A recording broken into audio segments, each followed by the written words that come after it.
venuti adesso qua a Laconi per trovare lei.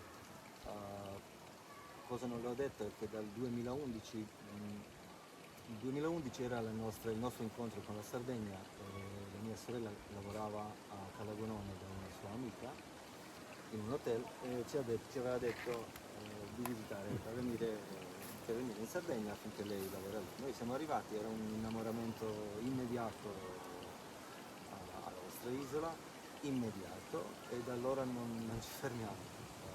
Siamo qui parecchie volte, 2 volte all'anno, se ci permettono gli obblighi.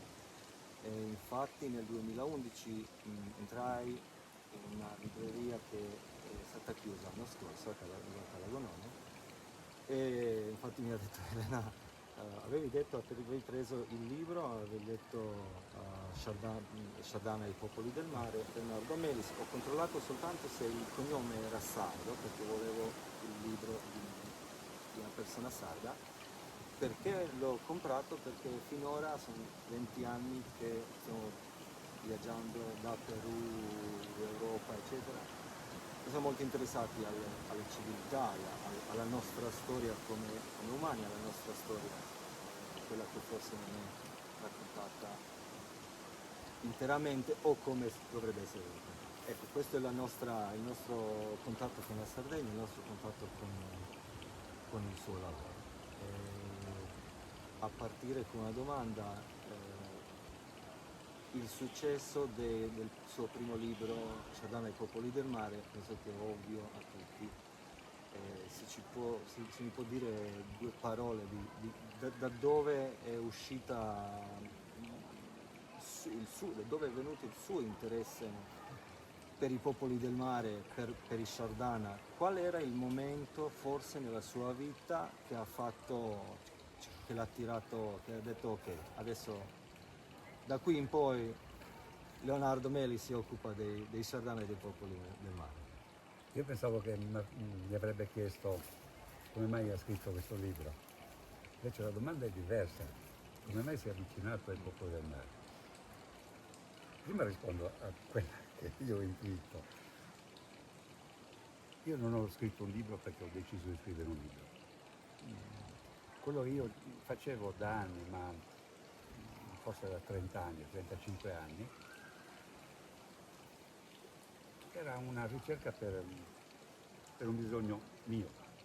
Io ho fatto il classico in uno degli istituti, forse quello più prestigioso della Sardegna, perché abbiamo studiato padri della patria, padri della Costituzione italiana, eroi della Prima Guerra Mondiale, presidente della regione, il più grande archeologo sardo, Liliu.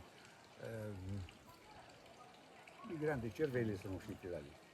Quindi c'era un motivo, perché? Perché la preparazione da parte dei padri salesiani, perché quelli erano gli insegnanti, allora i padri salesiani era più importante di quello che trovare nelle scuole pubbliche.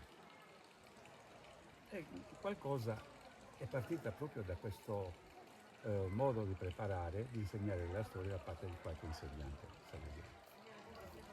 Io ho fatto il classico, quindi ho studiato a memoria i vari testi dell'Iliade, che ricordo a memoria di vari brani e tutto quanto. La Bibbia, che diventa importante per i miei libri. Chiaramente la storia antica che non era conosciuta in Italia. Perché? Perché non era conosciuta in Italia. È una cosa che ho scoperto cercando di rispondere ai miei dubbi. Che io ho preparato nella storia classica, ma la storia classica comincia dall'VIII secolo a.C. in poi. Prima cosa c'era nel Mediterraneo? Il più grosso dubbio era questo. Però qualcuno degli insegnanti, dei professori dell'istituto, aveva viaggiato e qualcosa è trattelato. In più io avevo una curiosità su quello che mi circondava, perché i salesiani avevano altri meriti. Noi il giovedì facevamo un'escursione. Il giovedì non si faceva scuola, si andava per siti archeologici o per siti importanti comunque, come può essere questo. Quindi avevo questa conoscenza, in primis i laghi, i pozzi sacri, e i dubbi aumentavano. Però il dubbi qualcuno dice, insomma, l'importante è la conoscenza della piazza. Ho fatto una ricerca, perché una ricerca mi è saltato agli occhi qualcosa di scioccante, perché nel ventennio il Ministero per la Cultura Popolare, che ha un nome che sembra una parolaccia, come dico io sempre, l'inculpoto, vietò tutti i testi che non fossero greci. Ora, la storia greco-romana, noi la sappiamo dalla storia greco-romana, che comincia dall'ottavo massimo del IX secolo. Quindi, cosa c'era? E io ho capito che c'era stato un ascondimento dei testi bruciati, rinchiusi da qualche parte, e questa roba. Quindi stavo già girando il mondo per altre cose, capitai a fine del secolo scorso, fine degli anni del 1985-86, capitai in Egitto, ospite del governatore. No, la prima non eravamo ospite del governatore, ma eravamo un gruppo di amici, diciamo, per lavoro. Abbiamo fatto questa conferenza di apertura, presentazione dei vostri testi, eccetera. Eravamo appunto a Luxo, dove poi sei stato ospite del governatore qualche anno fa. Nelle visite che si facevano la sera dei vari templi, una chef saltata, dove Era familiare già. Cioè, sì, perché mi è saltata all'occhio, non perché mi erano familiari, ma perché erano diversi dagli altri inizialmente. E vedevo i soldati egizi, avevano la lancia, avevano al massimo l'arco, e un'armatura, uno scudo alto, e invece questi avevano uno scudo rotondo e il miro le corna, e già ho cominciato a ricordare qualcosa di più. Insomma, erano diversi e mi ha colpito questa cosa. Chiesi a uno dei ragazzi delle persone che ci accompagnavano, ma questi chi sono? E mi rispose i popoli del mare. Io già avevo notizia dei popoli del mare.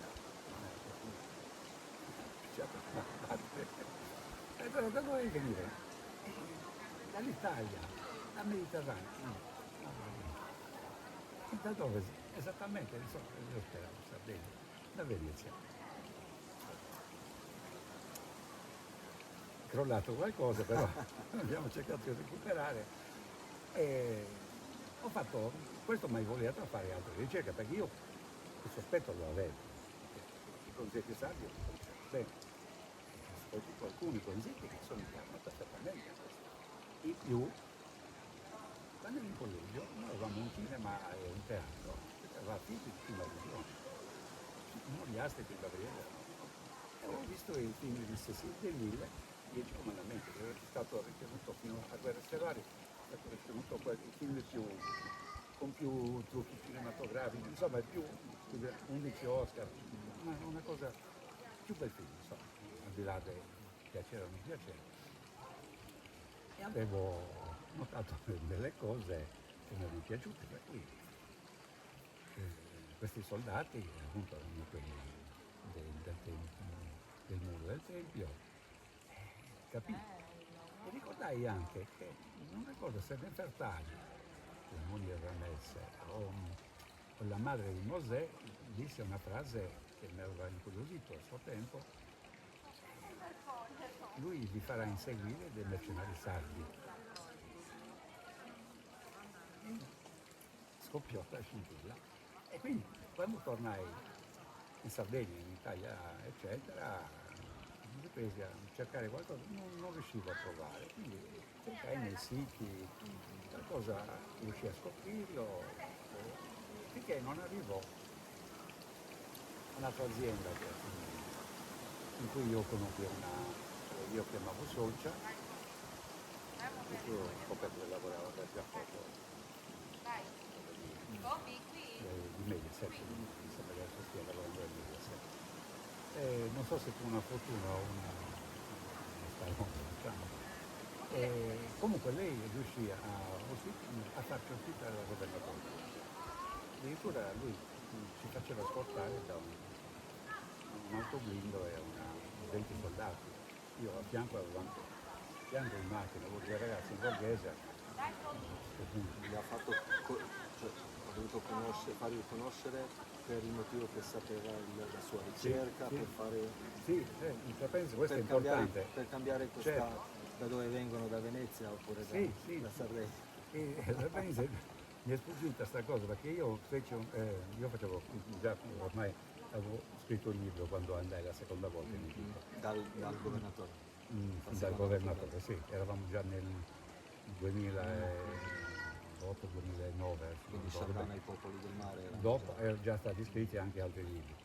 E questo comunque fu il completamento della questione perché poi io conobbi anche il ministro della cultura al Cairo, dove ci fece accompagnare 1000 chilometri giù il governatore. Ma questo è importante perché la signora mi contattò perché io feci una conferenza in Svizzera al Consolato Generale d'Italia, il Console Generale d'Italia presente che mi presentò, che insomma mi ospitò. E lei mi vide e si incuriosì. Quindi mandò delle mail che non concretizzò qualcosa, ebbe l'idea, o che pensava al discorso di Giacobbo, da cui la visione, oppure voleva fare un favore a me, questo è meno credibile, ci mettemmo in società. E lei aveva questi agganci e andando appunto in Egitto, io avevo già in mente le cose che mi avevo segnato alla prima spedizione e, e quindi chi ci accompagnava aveva questa cantilena di un popolo del mare, Mediterraneo, Venezia. Quindi ho chiesto di parlare al governatore e gli dissi questa cosa. E lui disse, ma Meles, lei è sicuro di quello che dice? Ho detto, guarda, io ho 2 libri già scritti, avevo scritto anche Il Principe d'Italia. Era nel 2006, mi sembra, 2006. E quindi questa cosa la so. Va bene, io faccio preparare un aereo. Tra parentesi con noi arrivò anche un gruppo della regione, del governo della regione. E quindi non ero solo con la mia socia. Diciamo Perché rappresentanza sarda. rappresentanza sarda, perché c'erano dei progetti anche politici che poi si avverarono o no, io mi sganciai successivamente perché qualcosa non mi piacque, mi sganciai. E andammo dal ministro della cultura al Cairo, ricordo io con le foto un po', questa tavolata lunga, vai di noi, io un po' entrato un po' più in fondo, mi avvicinò una signora di una certa età, la signora che era la moglie del ministro, mi disse, Melis, ma le posso chiedere una cosa? Sì, sì, lei ce l'ha qualche libro suo? C'è perché sono i due. E lì viene come 2 libri che avevo appena scritto, non ne avevo altri, avevo questo. Io ho detto Quindi perché Sardana, popoli del mare e e i principi dell'Italia. Sono quelli sono la base di tutto quello che poi si sviluppa dopo. Perché gli ho detto perché l'uso che ne farà, immagino che sia, io ho indicato il ministro, e il mio marito le leggerà, altrimenti le leggo, perché lei era la moglie del ministro, di origine italiana, quindi è capitata ad hoc. E la cosa è cominciata così. Perché già 2 mesi dopo, alcuni amici che andavano in Egitto, amici che seguivano i miei libri, eccetera, mi mandarono delle mail dicendo, no, guarda, siamo stati in Egitto, in altro Egitto, mi ho chiesto chi erano questi guerrieri, eccetera. Sardana, Sardegna, Sardana, Sardegna, Sardegna, Per Sardegna. una parentesi, oggi come in Egitto si parla di Sardana, si parla di più, si parla di meno, parla come di il più loro in assoluto. approccio, il loro approccio È stato immediato, immediato. perché è una cosa che non è capitata in Italia ormai i Sardana sono sardi, in Sardegna ancora no, solo in Sardegna. Perché in Egitto 2 mesi dopo le guide Sardana, Sardegna, Sardegna, Sardegna. Quindi io ho invidiato l'Egitto perché poi un professore universitario del Cairo fu intervistato qualche anno fa, 3 anni fa insomma, e c'è anche su YouTube, e parla di Sardana Sardi di sua spontanea volontà. Quindi queste cose sono state la consacrazione di quello che furono i miei primi due libri, contestatissimi, compratissimi. E, oggi sono Oggi sono molti che scrivono, sì, parlano e sono diverse anche diciamo, diverse le teorie, diversi, non sono tutte diciamo sulla stessa. ma comunque prendono spunto dal fatto che Leonardo Neri ha scritto Sciardana e il popolo del mare.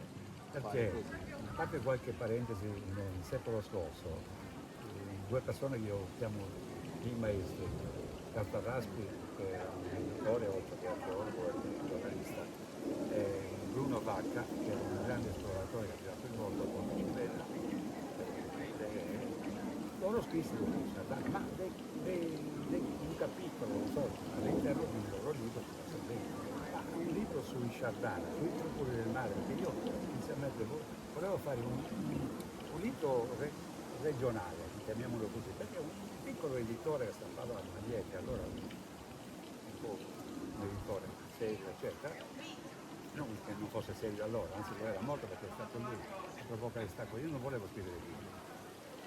Lui mi contattò un giorno in una sagra del pane qui in un paese qua vicino che era invitato lui, invitato io, invitato un grande complesso come il Porta Secanas, tutta azienda più culturalmente, comunque è molto seguito in Sardegna e io fui invitato a parlare di queste cose di cui parlavo, ma i libri non ho scritto ancora. Questo signore mi c'era seduto vicino a me e mi faceva, ma vedi, se posso dire due paroline? Lei queste cose le ha scritte? No, perché non le scrive? Non ho intenzione di scrivere un libro, ho problemi per la testa, un momento particolare della mia vita, forse qualcuno mi ha confermato, guarda che era perché tu eri in quel momento particolare, perché ho rischiato anche di non perdere, è un momento così. E lei lo deve pubblicare. È stata presso un anno, non so, forse un anno sicuro. E a un certo punto, un giorno, questo scrittore così, meglio, allora il libro così, è utile, perché io dovrei spendere 6 milioni di lire, 5 lire per stampare un libro? Chi ne può fregare di meno dei libri di Leonardo Neri? Lei non spenderà una lira. Scusi, mi ho detto, mi ha guardato bene in faccia, sono per caso Umberto Eco io. Cioè, perché lei deve stampare un libro per uno Quindi sconosciuto? lui aveva questa sensazione, era convinto che quel libro era necessario metterlo. Io non ho preso una lira da loro perché, per questo motivo qui, perché lui fece la scommessa su Leonardo Neri. Se non ci fosse stato lui, Sciardana i popoli del mare, questo proliferare di libri sui popoli del mare, non ci sarebbe. Quindi ha fatto un favore all'umanità intera, al Mediterraneo intero. Una parentesi, i Sciardana nelle scuole vengono menzionati, Io conosco delle insegnanti che sono mie lettrici. ma diciamo nel contesto Allora, proprio scolastico. quando si comprano i libri, mia moglie I era, libri era scolastici. insegnante, mia moglie. Io gli ho fatto fare lei inizialmente mi ha parlato di figuraccia, ma gli ho fatto un favore, ho fatto ritirare un libro. Perché c'era una foto del Talos, con le due colonne fagiole, quelle che mettono sempre, e c'era scritto Nora, città fenicia in Sicilia. 4 errori in 3 parole. Addirittura. Nora, non Talos, Nora, città Sì, fenicia in sì. Sicilia.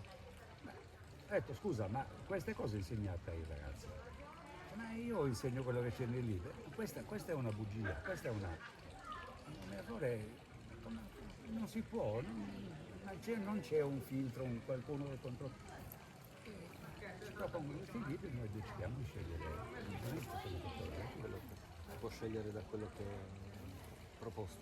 questo insegnavano nelle scuole, insegnano tutto nelle scuole elementari. È stato il Montegramma, Quindi non ne parla.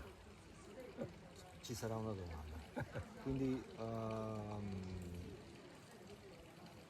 prima dell'impero romano di Grecia, in Sardegna chi c'era? In nel Sardegna, Mediterraneo. nel Mediterraneo addirittura? Nel Mediterraneo, che c'è? In Sardegna c'erano i cosiddetti nuragici, come i piramidi in Egitto, no? Che non vuol dire che Non vuol dire nulla. niente. Chi sono i nuragici? Come erano? Ah, ma i nuragici sono questi. Ecco il trucco. I bronzetti che non puoi ignorare, che noi abbiamo, sono i nuragici, In che non vuol dire quantità. niente, come i fenici, stessa Ho parola. visto che la gente mette, che scrivono, molti sono quelli che fanno questo collegamento nuragici uguale a Chardin. Sì, c'è il 99% di chi legge di queste cose, fa questo, però mi vanto di essere l'unico, insieme a Cartarraspi, se non sono il solo io, Cartarraspi è un noi due abbiamo sempre parlato di Chardin a Chardin, i nuragici è un'altra cosa. Perché i nuragici? Perché i nuraghi non hanno la datazione che le ha dato Dio, che io chiamo papà e quasi compaesani, compagni di studio, nel senso lui c'è stato prima di me dove io ho studiato, ma ha studiato dove ho studiato io, quindi non ho nessun problema con il Dio, è una brava persona. All'Ilio data nuraghi al 1600, perché? E lui dice che gli operai che lavoravano, come lui sentiva, lavoravano alla riscoperta del nuraghe di Barugni, trovarono una trave dentro il nuraghe, in una di quelle false finestre dell'interno. E lui chiamò una scienziata danese, se non erro, era esperta del radiocarbone, fece 4 anni.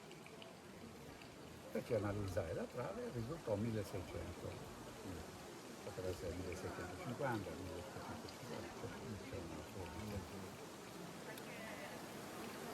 Io però conobbi, qualche anno dopo la pubblicazione di lui, un personaggio che in Sardegna e nel mondo conoscono forse 400 persone. Era un collega di studio di Gelio, compagno di scavi di Lelio, archeologo stessa età di Lelio, ma nessuno lo conosce perché non ha mai scritto una riga.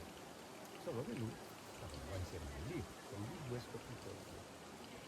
Io ho segnato in un libro, ho segnato nome e cognome, anche se lui mi aveva detto, mi aveva chiesto di non raccontare questa cosa finché non moriva lui o l'altro. Io ho aspettato, e quindi andò dell'altro il mistero, mi sentì autorizzato appunto a mettere 2 righe su questo fatto perché era troppo importante. Lui mi disse, Melis, quella trave ce l'hanno messa gli operai, altro non è giusto. Ci hanno messo gli operai chi? Quelli nuragici o questi? Quindi solo parlando teoricamente, se questa è la verità, allora c'era un'intenzione per datare il nuraghe diciamo in questo periodo dell'età di bronzo. Certo, Quindi c'era un'intenzione c'era di farlo. un'intenzione, non malevola, perché essendo lì una brava persona, io ho capito cosa voleva fare. Era un periodo in cui io avevo un forum dei popoli del mare, 1.700.000 anni. Ma prima di quello erano datate più recenti. Appunto, è questo che volevo dire. I nuraghi negli anni 60-70 erano datati intorno al 700 avanti.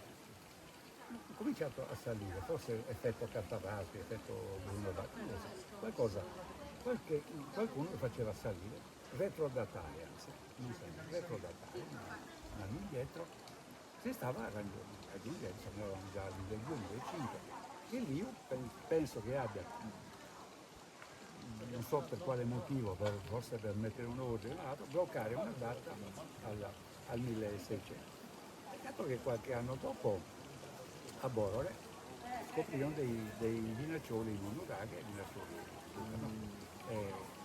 datati 1008 i vinaccioli. Ma scusa, ne hanno trovati dentro il nuraghe, sono del 1008, sono dentro il nuraghe, i nuraghi sono anche più antichi, quindi non è 1600. Quindi, Ma questo ad esempio questo fatto, questa menzione non viene diciamo usato oppure parlato su questo fatto sulla datazione eventuale del 1008, cioè nessuno è interessato anzi c'è un a interesse riprendere contrario. Io non sono maligno, sono Si realista. parla, sì, realista. E io so che le statue di Monteverdi sono state tenute in quel magazzino 35 anni. Ho i documenti dal 1974. Quindi non parliamo di Monteverdi, ma tanto ci ritorno. E quindi Anche un tema molto importante. c'era questa situazione. Molti mi chiedono come mai io dico che i nuragici non sono di Giordano o viceversa. Non c'è un motivo. Io ho studiato storia antica. Per storia antica io ho studiato testi antichi. Non si menziona un popolo del Un genere. popolo del genere non esiste, non è raccontato né da Assiri, né da babilonesi, né dalla E Bibbia. poi non era un popolo da poco, perché Costruire questi nuraghi, questi nuraghi del genere, con il 15.000 passato. nuraghi, che poi ho trovato nuraghi o imitazioni. C'è un esempio, a Gerico c'è un nurago, datato 10.000 a.C. Allora, passiamo dalla parte di questi che sostengono nuraghi 1600 a.C. Ma se a Gerico quel nurago è datato 10.000 a.C., le cose sono due. O noi abbiamo copiato da loro, e che non è possibile perché noi abbiamo 15.000, 20.000 nuraghi, qui ce n'è uno, che è stato vacunato. Quindi anche a Oma ci sono questi nuraghi quasi intatti, le chiamano tombe, ma sono del 3500 a.C. Il discorso è sempre lo stesso. Quindi cosa facciamo? Decidiamo. La mia risposta definitiva è questa. I nuragici, tra virgolette, non sappiamo neanche come si chiamano, sono antidiluviani, ma del diluvio biblico. I diluvi ce ne sono stati 3, ma l'ultimo diluvio, scoperto da Leonard Woolley a Ur, è datato 5.500 a.C., è quello che ha invaso il Mar Nero, di cui parlano i tanti, stanno trovando delle ripeti, eccetera. Quindi preistorici, veramente preistorici, dove di storia nessuno conosceva, che nessun popolo antico conosceva. Ovviamente si perde assolutamente Si una perde, conoscenza con il mondo di prima. Sono rimasti in nuraghi, ma ci sono i bronzetti. No, un momento. Io il librone di Lillio sui bronzetti me lo sono spulciato tutto dall'inizio alla fine. C'è un solo bronzetto trovato in nurago, ma in una torre a fianco, perché i nuraghi erano monotorre inizialmente, quindi è stato trovato in una delle torri successive. Quindi nessun bronzetto, non c'è Quello è stato. molto suggestivo, molto suggestivo è questo che non vengono trovati nel Non sono stati trovati nei suggestivo nuraghi. proprio per, diciamo, per Addirittura- escludere questo Ma c'è anche la prova contraria, perché c'è un nuraghe qua vicino, Villano Vattuno, un nuraghe a Done, hanno trovato una spada medievale. Allora sono medievali. Voglio dire. Quindi, ma comunque non sono stati trovati i bronzetti, no. Li ho trovati in grotte, ne ho trovati in tombe di giganti, li ho trovati in pozzi sacri, ma i pozzi sacri non mi si venga a dire che sono nuragici. Non è niente di nuragico. Non so se siete stati a Santa Cristina. molti, non solo. Voglio dire, quello è- con l'architettura, qualsiasi architetto, qualsiasi ingegnere può rispondere no, questo non è nuragico. Poi quello direi che è anche una cosa unica, le precisioni lì. Ce ne sono altri due però. Altri due. Dopo do l'informazione Ok. fuori. Ok. Lì la precisione, cioè quello è cosa a me viene in mente, non mettendo in comparazione tipo loro sono venuti qui oppure sai, delle precisioni del genere io le ho viste in Perù Certo. e in Egitto. L'Osirion, vari Sì, templi dell'Egitto, sì, cioè certo. delle precisioni del E genere. anche lì ci sono dei problemi su come li abbiano eseguiti, con quello che avevano con con il rame. si lavora il granito. Il granito. Quindi c'è c'è la prova a favore e la prova contraria che smentisce.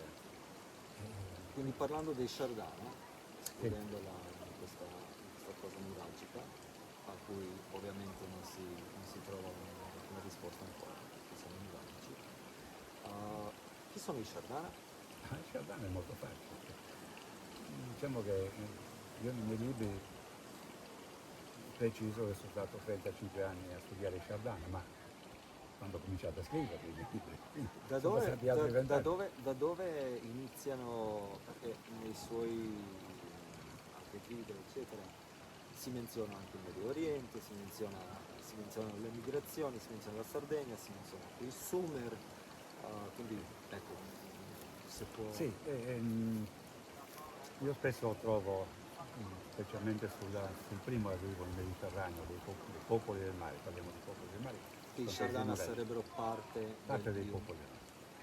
E i Sacalasa, che sono i Sicili, i Turcia, che sono gli Etruschi, i Libo, che sono gli Andreati dei Cartaginesi, gli Achaiasi, che sono gli Achei di Omero, quindi il territorio greco, i Gecker sono i Teutri di Omero, quindi Troia, quindi quel popolo lì.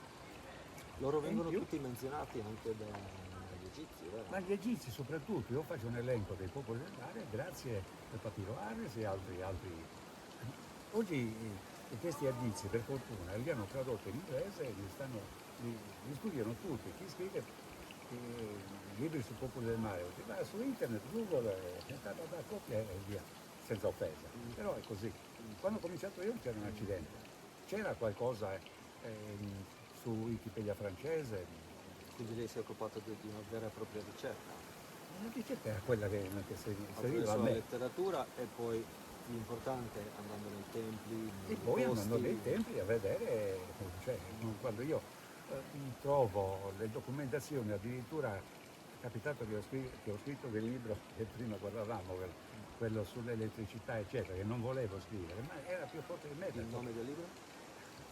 I custodi del tempo. Il custode. Shardana sempre i custodi del tempo. Ma lì ci sono i misteri di Osiride, preferibilmente di Iside, ma sono documentati nel tempio di Denver, non nel sotterraneo dove sono le lampade famose, ormai le conosciamo tutti, le lampade elettriche più o meno, chi ci crede o non ci crede, però quelle sono, e chi le ha riprodotte, eccetera. Ma c'è il tempietto sopra, come se fosse a 3 piani, Denver, no? Garage, tempio e solai. Lì c'è una sorta di fumetto nella sala del lampadario, del calendario. Una sequenza di... Il calendario dello zodiaco? Sì, il famoso calendario che oggi è al Louvre, però l'hanno riprodotto e poi l'hanno rimesso anche. Però nelle pareti, dove nessuno guarda perché la gente va a guardare il calendario, c'è una sequenza che io ho riportato nel Custode del Tempo, anche a colori, infatti questa traduzione di altri libri, dove ci sono descritti i misteri di Iside, dove c'è Iside insieme alla sorella Neite, a Nubi e Tot, e un altro essere strano che ha una faccia di bestia, non so, inizialmente non si capiva che bestia fosse, che però presiede anche sugli articoli, presiede questa cerimonia. Iside si trasforma in falco, vola sul corpo del marito resuscitato, ma non resuscita lui, resuscita una sua parte, un membro. Lei si unisce al marito e concepisce Orus, il vendicatore. La risurrezione, i misteri di Iside sono come i misteri pasquali, resurrezione, i misteri di Cibele, resurrezione, i misteri di Dioniso. Dioniso viene ucciso e risorge dopo 3 giorni. Quindi viene riportata una storia... Riportata attraverso greci, attraverso altri popoli, riportata fino al cristianesimo. Non voglio parlare, essere blasfemo, ma oggi poi c'è più libertà di parola. È così, i misteri pasquali. Cosa sono i misteri pasquali? Uno dice, i misteri pasquali, beh, cosa vuol dire? La resurrezione di Cristo dopo 3 giorni. Ma non voglio dire che sia per forza collegato ai misteri di Osirio, di Cibele e Dioniso, eccetera. Ma Dioniso, Si notano tante somiglianze. sì, anche perché Papà. San Paolo trasferì la religione cristiana primordiale alla religione greca, imitandone un po' personaggi, eccetera. Quindi non divaghiamo, però la realtà è quella. Quindi io in quel viaggio scoprì tante di queste cose e fui costretto a scrivere i custodi del tempo.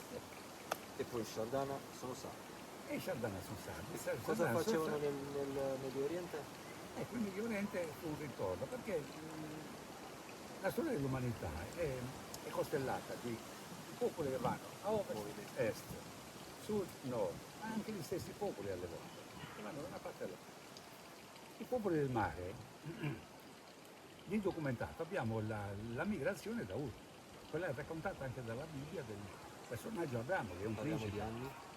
2002, dopo la caduta dell'impero di Sargon di Akkad, durante la carestia documentata anche quella di 300 anni, dove il Tigre e l'Eufrate hanno i leti con erba secca, non c'è più acqua. Quindi la gente migra verso il nord, loro migrano in quella città che nomina spesso la Bibbia, dove tutti i patriarchi andavano a prendere in moglie, Arran.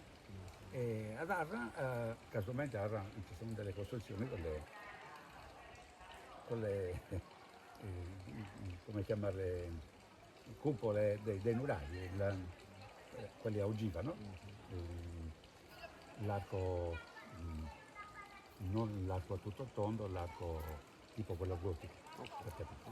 E quindi Arra è un po' particolare per questo, però Esua andava a prendersi le mogli ad Arra, anche Isacco va a prendere le sue due mogli, e Isacco dico bene sì, Isacco a prendere Lia e Rachele.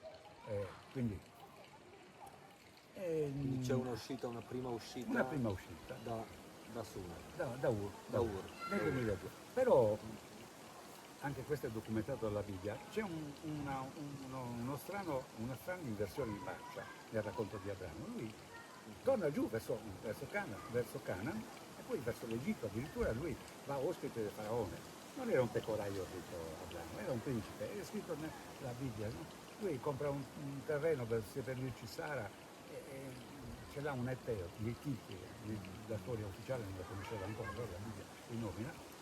E lui vuole comprare questo terreno e il padrone del terreno dice no, tu sei un principe per noi, non devi pagare, Quindi capisci? non un semplice pastore. Ma uno che sconfigge 4 re assiri, ma Che va che è ospite del è faraone, ospite del faraone.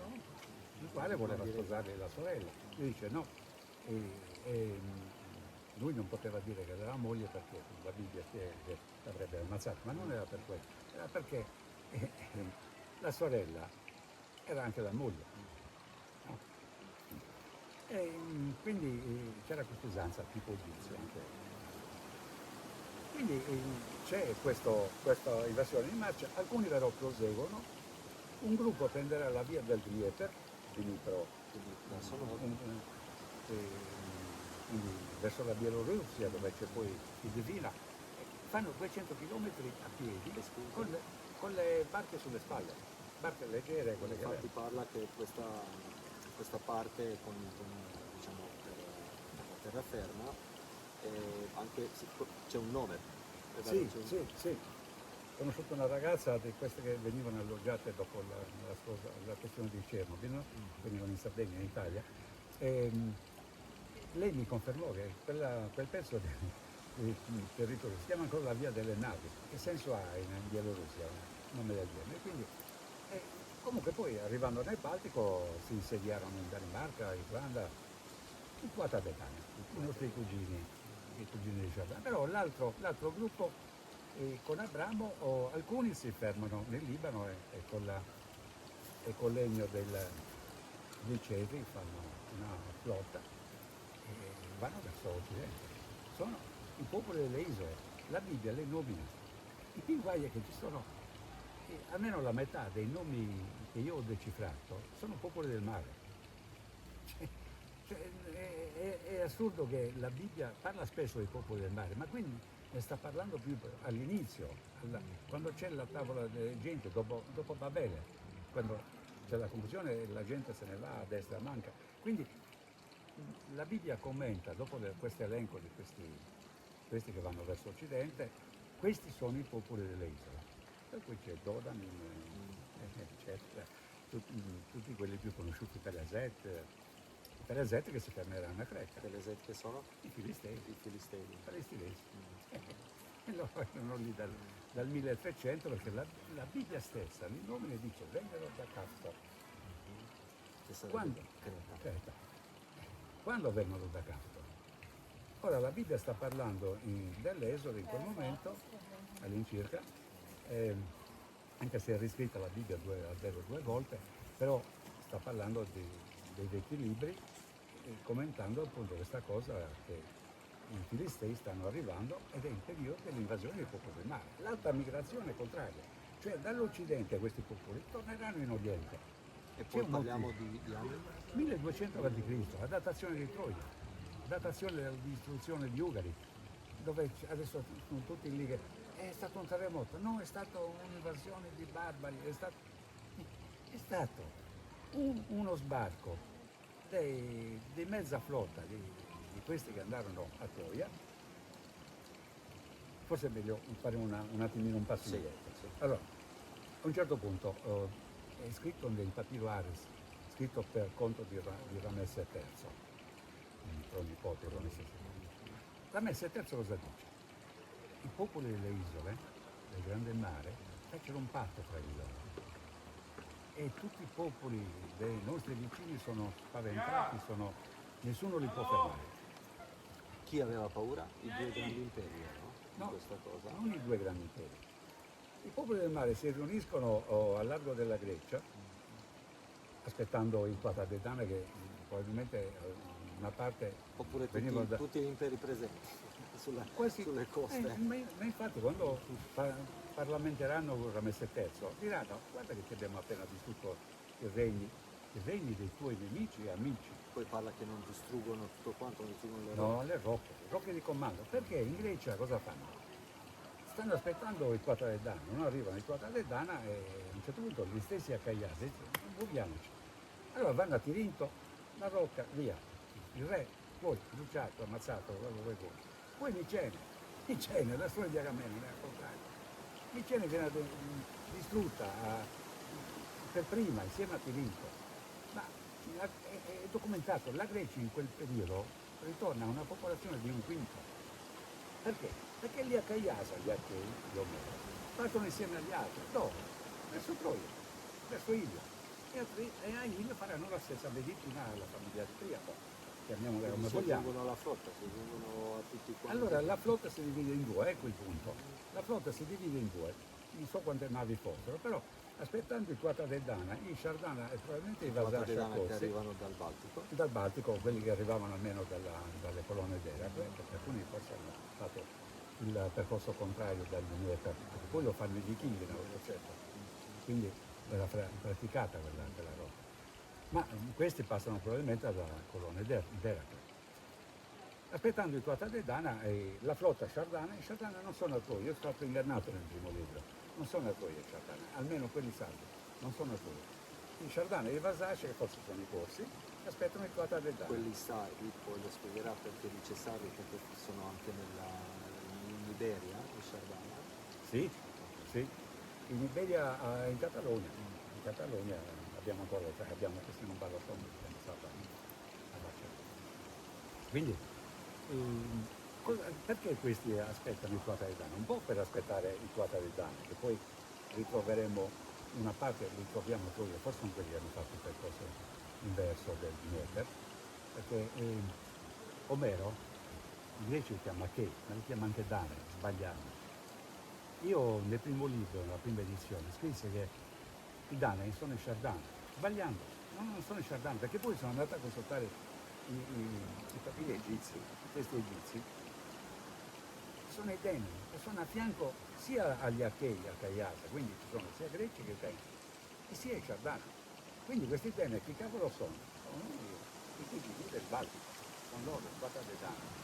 Quindi una parte sono già, i Danei sono già a Troia, a Ilia.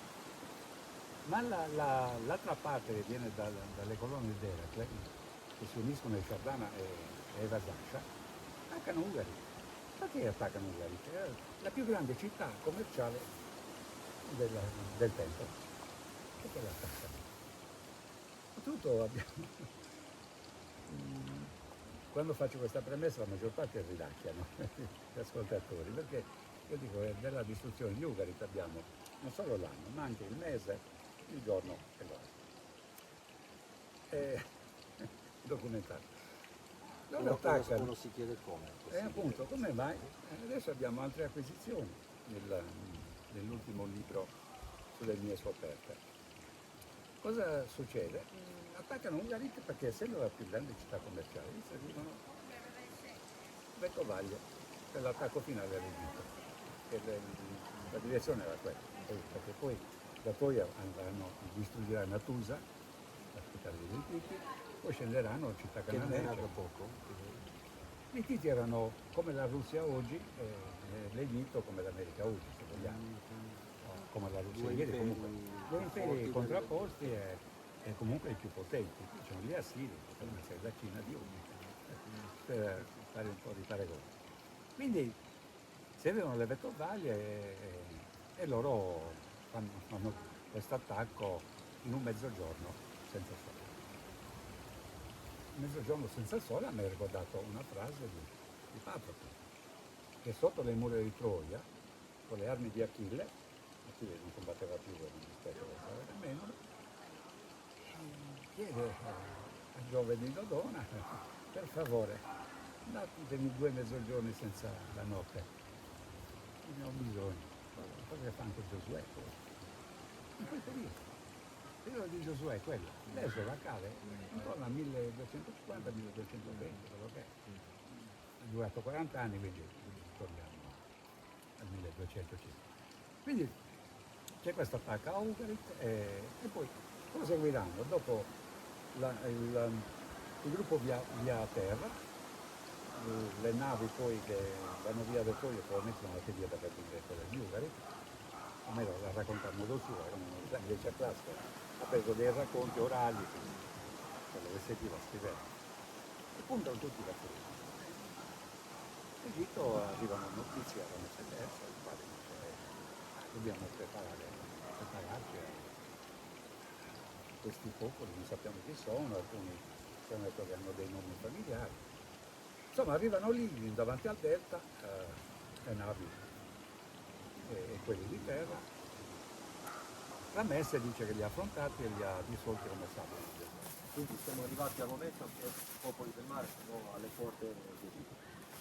Sì, sul delta del Nilo, quindi siamo in Mediterraneo, ricordiamo che Rodolfo dice che il Nilo è l'unico fiume che scorre al contrario, che comporta tante altre cose di cui non parliamo, magari un'altra volta. Delle cose molto importanti. Sì, molto importanti, che riguardano comunque questo stesso periodo. Quindi io ipotizzo, ma è una mia ipotesi più o meno reale, che dopo qualche scaramuccia iniziale ci sia un parlamentare non tra i popoli del mare e Ramesse e i suoi uomini, ma tra i popoli del mare e i mercenari, tra cui Libu e Shardana e forse anche Jack. Perché i mercenari erano già presenti di questi popoli, erano già presenti. Non tutti, alcuni. Allora, Shardana era la guardia reale. A Kadesh ci sono 520 Shardana che salvano Ramesse dalla sconfitta totale. 520. Almeno 520 ci sono. Di Ramesse. Come mercenari. Si fidavano più dei Shardana che degli Egizi. Nel film di Setir de Mille la prima inquadratura dura una decina di minuti, sono questi Shardana giganteschi qui nella sala, perché dice. Immagino questo parlamentare fra i due gruppi, dice ma cosa state facendo? Ma noi siamo l'Egitto, insomma, non ti preoccupare, guarda, abbiamo appena sconfitto i vostri peggiori nemici, i Titi, i Troiani, Priamo, Achei, eccetera, eccetera. Allora io penso, non penso, ho le prove, si giunge a un accordo, per farla breve. La Messe rinuncerà all'impero, quindi alle province di Sinai e Siria e Palestina. Attenzione che questo è importante perché nell'Esodo noi non troviamo traccia di un mercenario, c'è un mercenario, ma in un'altra situazione. Ci mostrerà il libro, il libro che parla di quel. Posso? Assolutamente. Scusate. Assolutamente.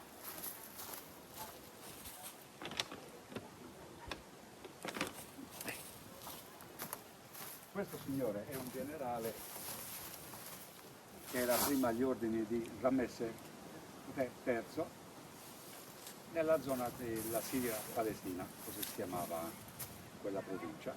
Il Sinai era una mezza provincia di passaggio, roba di benzini eccetera, però la Siria Palestina era Kadesh, era tutti questi grossi centri. E questo generale, Sisera, probabilmente era o un figlio o un nipote del comandante della guardia di Ramesse II, un libro di un egittologo francese ne parla, è stato tradotto in italiano, è stato tradotto però con un nome assurdo che non poteva esistere, si chiama Serramanna, questo è un nome latino, neolatino, Serramanna, non esiste. Io ho trovato il suo nome, è Seramo, Ser principe, principe di Amone, Seramo, tutt'altra cosa. Quindi penso che sia un errore di traduzione, insomma. Non è una cosa che ci riguarda.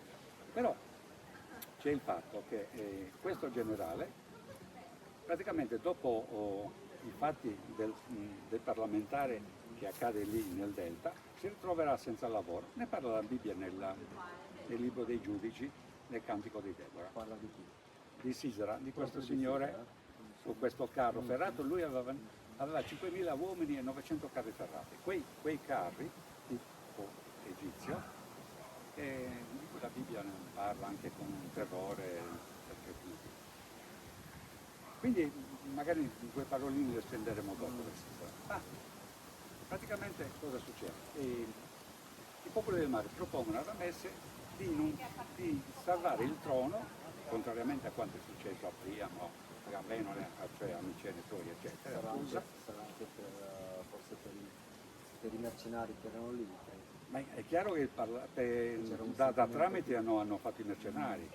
Sono andati lì prima a sgridare i loro fratelli, ma che cavolo state facendo per farla bene? E poi con loro un capo, il loro datore di lavoro, Ramesse III, avranno detto guarda la situazione è questa, i nostri nemici non esistono più, questi li hanno fatti pure, cosa dobbiamo fare? Ci stanno proponendo un trattato e diranno a Ramesse loro vogliono le province, il Sinai e la Siro-Palestina. Dove poi resteranno? Dove resteranno? Perché noi non abbiamo traccia nell'Esodo, non abbiamo traccia dopo. Lì esistono addirittura poemi egizi del 1100 a.C., quindi subito dopo questi fatti, dove troviamo i Jekker che danno ordini a Biblos, al re di Biblos, danno ordini perché c'è un tizio che è venuto a comprare dei legni di cedro da portare in un tempio egizio e non vuole pagare. Arrivano questi Jekker, che sono i templi, menzionati, quindi Sisera viene menzionato, quindi, ma non c'è traccia di un egiziano, di qualcuno che faccia riferimento a Egitto. E stiamo parlando del 1180 in poi, in qua. Quindi si addiviene a questo trattato e i popoli del mare avranno le loro sedi. Posso elencarle. Quella zona che gli ebrei, io per ebrei intendo quelli di Giuda, la tribù di Giuda, che è l'unica documentata, la tribù di Giuda parla di Israele, ma ne parla come dei figli di Giacobbe, quindi parla di una zona come se fosse il regno del nord degli ebrei. Non è vero, lo dico perché lo smentisce la Bibbia, nel libro dei giudici sempre, non lo smentisco io, lo smentisce la Bibbia, che la Bibbia elencando tutti i figli di Giacobbe dice non riuscirono a conquistare, l'unica che conquista qualche collina è Giuda, infatti risulterà poi al tempo dei Romani che Giuda abita a Giudea. Non riescono perché? Allora, parlando di Giuda, ad esempio, che è l'unica che conquista una porzione del territorio, dice conquistare le colline ma non riuscirono a conquistare la valle perché c'era un popolo dotato di carri ferrati, erano i Paleseti, i Filistei della Bibbia. Quindi in pianura c'erano i Filistei, che obbligavano i giudei poveracci a non avere fabbri ferrai, quindi a ruotare le loro vomiti, le loro falci, andare dai Filistei, quindi non avevano una spada. Quando arriva il re Saul, la Bibbia dice solo Saul e Jonathan, il figlio, avevano la spada. Gli altri avevano falci, quindi c'è una realtà. Gli altri figli di Giacobbe, i cosiddetti, che avrebbero dovuto avere la zona di Israele, di altre 10 tribù, non è vero. Non avevano conquistato, perché l'elenco della Bibbia dice ad esempio Aser non riusciva a conquistare la città di Acco perché abitavano i Cananei. La realtà è che ad Acco ci abitavano i Sardana. Quindi i popoli del mare fanno il trattato con l'Egitto, rimangono nel Medio Oriente e Sisera cosa fa? Allora Sisera intanto risulta abitare ad Acco. Acco è San Giovanni d'Acre dei Templari, per capirci, il porto forse più importante di quel tempo lì nel Mediterraneo orientale. ad Acco c'erano i Shardana, ma lo dice un testo egizio, l'onomastico di Amenemope, dice ad Acco, sotto Tiro, parla anche di Tiro poi, sotto Tiro abitano i Shardana. Allora, ecco, ci stanno i Shardana, ad Azor ci stanno i Sakalasa, a Biblo ci stanno i Jeker, ma i Jeker avevano la città fondata da loro che è Dor. Forse da qui prenderanno il nome di Dori. C'è un motivo anche quello, perché poi viveranno a Sparta. I Jeker, nell'VIII secolo avanti Cristo, questi popoli si trasferiranno di nuovo in Occidente dopo 400 anni, e ne ha compreso. Quindi c'è tutta questa situazione. Allora, la zona chiamata Israele, il Regno del Nord, è abitata in Shardana. Abbiamo le mappe, abbiamo i documenti egizi che dicono qui ci stavano questi, qui ci stavano quelli e qui ci stavano documenti. Quindi la Siro-Palestina è in mano ai popoli del mare, compresi per l'esercito nella Pentapoli, quella che oggi si chiama Striscia di Gaza, per capire Gaza. Qual è il ruolo di Sisera? Allora Sisera è rimasto senza lavoro con i suoi uomini, e cosa fa? Va alla sua roccaforte che è Alawat, scoperta da un archeologo che io ho conosciuto a Cagliari, Adam Zertal, morto 2 anni fa. Adam Zertal penso che abbia scritto anche lui qualcosa su Sisera 15 anni dopo il mio però. Poi lui aveva il commento di Sassari Sisera. Sì, è lui che praticamente a Cagliari alla richiesta, ma Zertal, ma Sisera è un nome, no, Sisera non è un nome delle nostre parti, per me è un nome sardo, mi ricorda Sassari. Io feci una risatina e feci male perché poi pensandoci bene, anche se Sassari è medievale, poteva esserci un toponimo, niente di strano. Quindi, ma è lui che lo dice, Sisera è un nome sardo. E comunque ci sono i documenti, ci sono tutte le altre cose. E Sisera abitava ad Acco e aveva la sua guarnigione ad Alawat, che io ho identificato come Aroset Goim biblico, che è poco più giù di Acco, lì vicino. Era una città fortificata. Ecco il perché della denominazione città nuragica da parte del professore universitario di Cagliari. Ma Adam Zertal la chiama città Shardana. Professor Lugas. Essendo, perché lui identifica Shardana con i nuragici. E quindi queste costruzioni nuragiche, tra virgolette, che per me sono soltanto fatte da qualcuno che conosceva quelle costruzioni, perché di origine sardo comunque, quindi una città fortificata ci sta con costruzioni del genere. Sono torri, gli spagnoli le usavano ancora. Quindi c'è questa situazione. E lui era alle dipendenze di un re, che la Bibbia chiama principe di Azor, un principe Sakalasa, perché ad Azor c'erano i Sakalasa, siculi. Poi tutti questi popoli nell'VIII secolo torneranno, ma l'escamotage dei Fenici viene applicata. Il viaggio dei Fenici verso l'Occidente, Sì. non sulle Sardegna ma sulle sponde. Sulle sponde. Coste.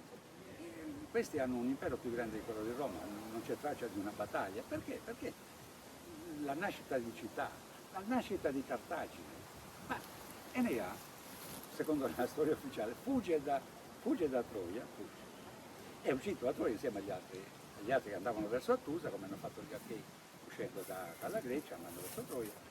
Quindi Enea e gli altri vanno verso Attusa e poi per andare verso l'Egitto.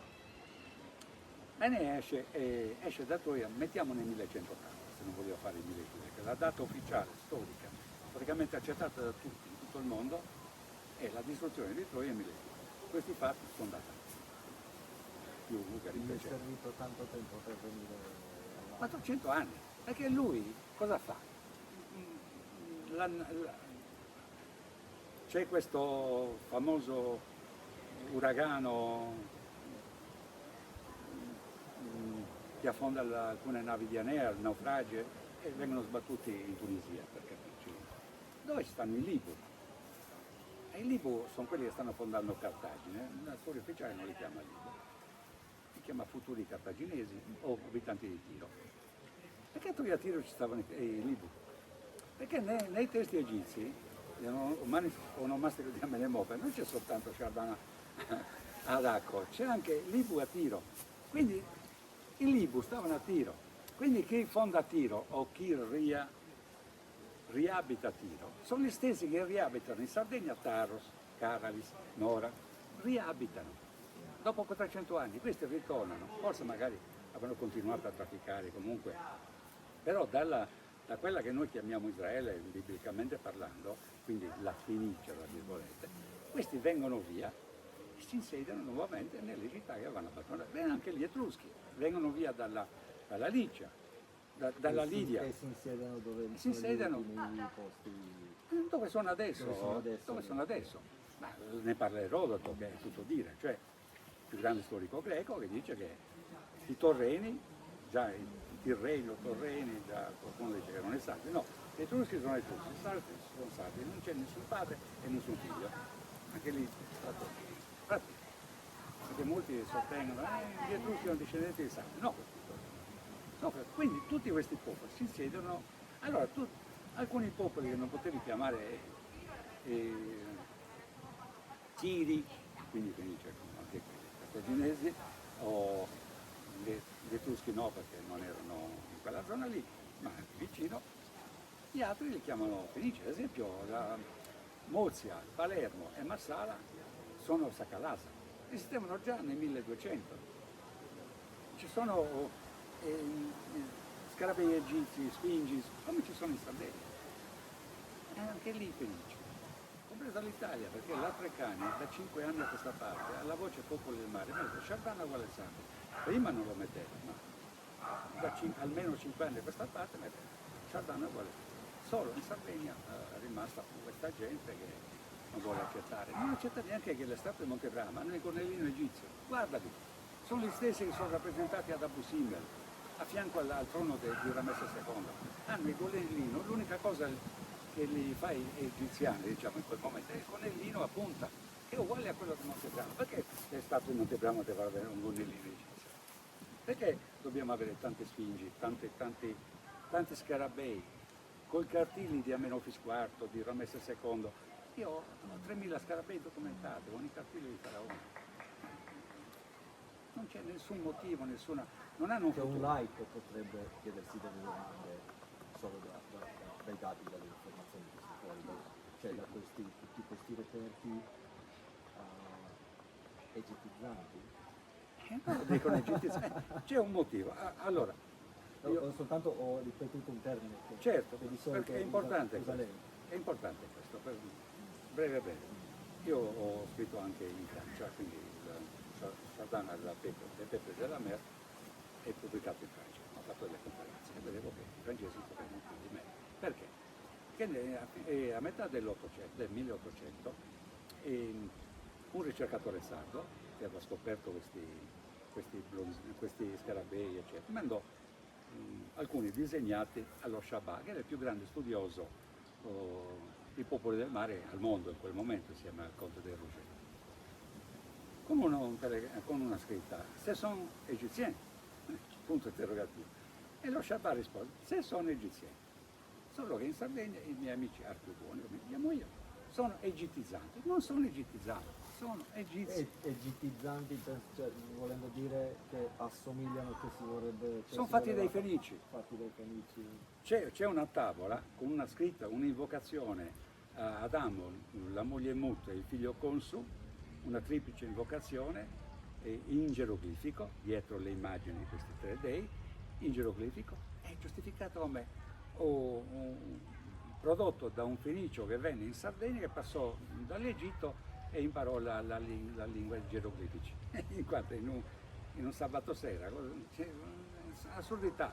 Quella è una triplice invocazione, una stele fatta da egiziani o da chi ha vissuto in Egitto, ma per lungo tempo, perché gli scribi non è che andavano, voglio fare lo scriba, no, Era una vita. era una vita. Quindi non sono egittizzanti, sono egizi. Signor Melis, grazie. Grazie a voi. Alla prossima. Alla prossima. Alla prossima.